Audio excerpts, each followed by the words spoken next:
So today I'm talking about food volume versus calories. I think a lot of people get confused by seeing something on their plate and not understanding how that translates to the amount of calories it contains. A prime example is I see that a lot of ladies obviously come to me being overweight, they want to shed a few kilos. And when I provide them with their diet, they always, well not always, but a lot of the time, the ladies say it's too much food, there's no ways they can lose weight on that, and they can't actually put the portions down. Obviously, when someone comes to me, I give them less food than what they're expending. That's a deficit. So the plan will definitely make them lose weight. What a lot of ladies do is when they come to me, they think that the amount of food they're eating is more than what they've previously been doing, and they have no idea how they're going to lose the weight, and often they struggle to put down the portions.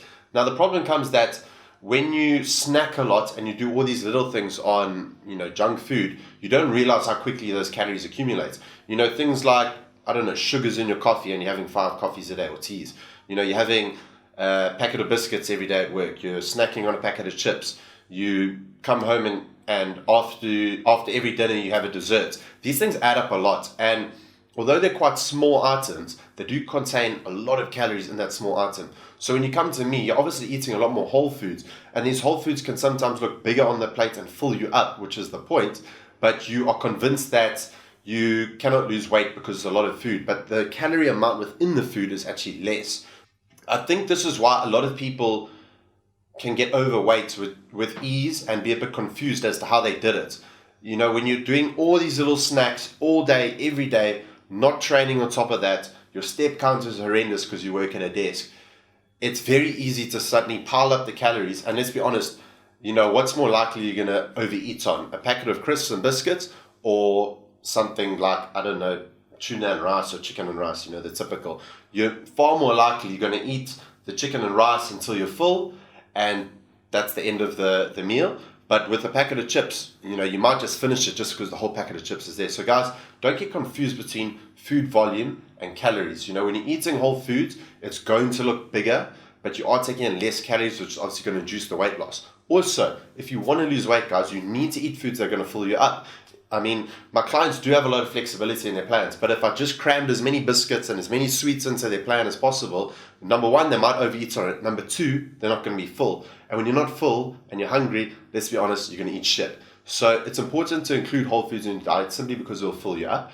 Also, there's a lot of food volume for less calories, so that way you're going to feel like you're eating a lot. So you're going to feel full, but you're not eating as many calories as your biscuits, as your sweets, as your sugars in your teas. But you are going to get weight loss because you are eating less calories. And calories is the most important thing, guys.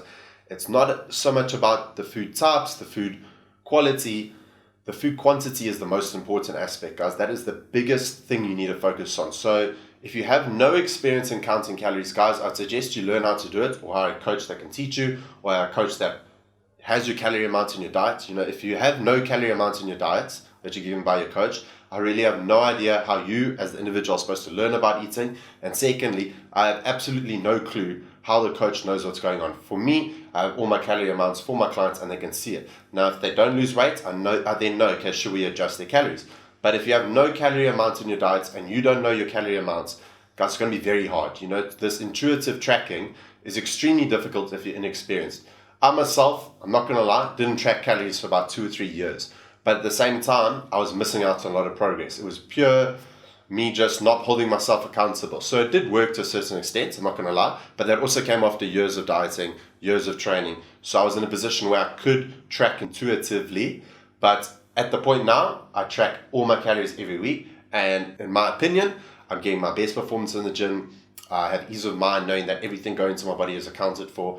I'm enjoying every meal, and I know that I'm still progressing. So when you look at one of my diets, guys and girls, don't be afraid because everything is accounted for. I literally account for every single thing, and that's how we are able to get so many transformations at the moment, because everything's accounted for and it's also made exactly to you. So when you look at a plate, don't be afraid of food, guys. If it's the right kind of food, the right amount, it will do the job. Do not get food volume and calories consumed, because you might eat a huge meal that has a few amount of calories in it, and then you think, oh, I'll be fine if I have those 5 biscuits because look how small it is. But those biscuits and those sugars and things add up, so quickly. I'm not saying never have them, but what I'm saying is that it's super easy to overeat on them without even realizing. So don't be afraid of food volume, the right type of food volume, and understand that, when you want to lose weight, it's not about eat as little as you can as possible and see how long you can sustain that mindset for, because everyone here who's probably watching has done, a weight loss challenge or whatever, where you eat such a small amount of food and you cope for maybe a month, 2 months if you're lucky. What happens after that? Bam, you overeat on all those sugars, biscuits, sweets, all that kinds of things. And now suddenly you went from eating a little bit of amount in this crash diet to suddenly overeating, and the weight gain is just going to come boom, boom, boom. So guys, don't get food volume and calories confused.